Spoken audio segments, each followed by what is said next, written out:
English में कुछ ऐसे अल्फाज या स्ट्रक्चर्स होते हैं जो आपको कंफ्यूज करते हैं। आपको लगता है कि ये ऐसे कहा जाए तो इसका मीनिंग ये बनता है, लेकिन इसको ऐसे कहा जाए तो भी मीनिंग ये बन रहा है। तो फिर फ़र्क क्या है दोनों में, इसका डिफरेंस क्या है? आज उसी डिफरेंस को मैं डिफाइन करूंगा। अब ज़रा वो स्ट्रक्चर है यूज टू, जो पास्ट हैबिट को शो करता है, माजी की आदत, कोई काम जो आप करते थे या किया करते थे। और पास्ट इंडेफिनिट भी पास्ट के एक्शन को शो करता है, कोई काम जो आपने एक दफ़ा किया या करते थे, दोनों सूरतों में इस्तेमाल हो सकता है। लेकिन पास्ट इंडेफिनिट की या पास्ट सिंपल की एक तो डेफिनेशन ये है कि कोई एक्शन जो माजी में आपने एक दफ़ा किया, जैसे मैंने टीवी देखा, तो ये पास्ट इंडेफिनिट है। लेकिन अगर ये भी कहते हैं मैं टीवी देखता था, इसको भी आप कह सकते हैं पास्ट इंडेफिनिट। लेकिन ज़रा सा फ़र्क है। अब ज़रा उस फ़र्क को देखें। अगर वो कहता है कि मैं काम करता था, पास्ट में कोई काम करता था मैं, मतलब जब भी करता था, माजी के किसी भी दिन में मैं कोई काम करता था, तो वहाँ पर आप कहेंगे ये पास्ट इंडेफिनिट है, या वो काम करता था, ही वर्कड।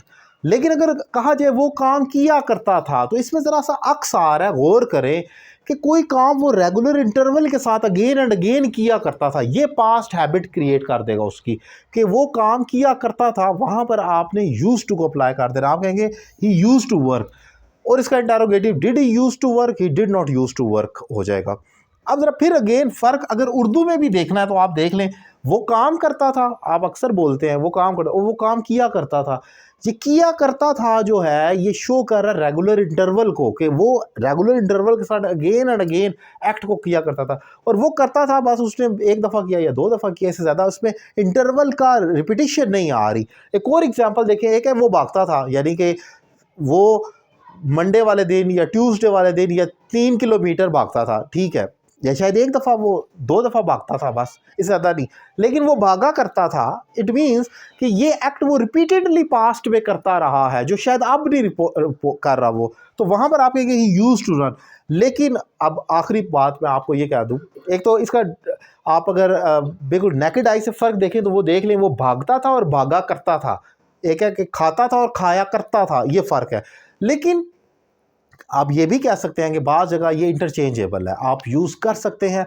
ये कह दे या ये कह दे, ग्रामेटिकली गलत नहीं होगा फ़िक्रा। लेकिन अब कुछ ऐसी जगह है जहाँ पर आप, जैसे मैंने अली को कहा या मैंने देखा, अब ये पास्ट इंडेफिनिट है, आई सा। अब आप यानी आई यूज़ टू सी नहीं कह सकते, मैं देखा करता था नहीं कह सकते। तो पास्ट इंडेफिनिट की एक वाइड रेंज है, ये यहाँ पर भी आता है, वहाँ पर भी आता है, वहाँ पर भी।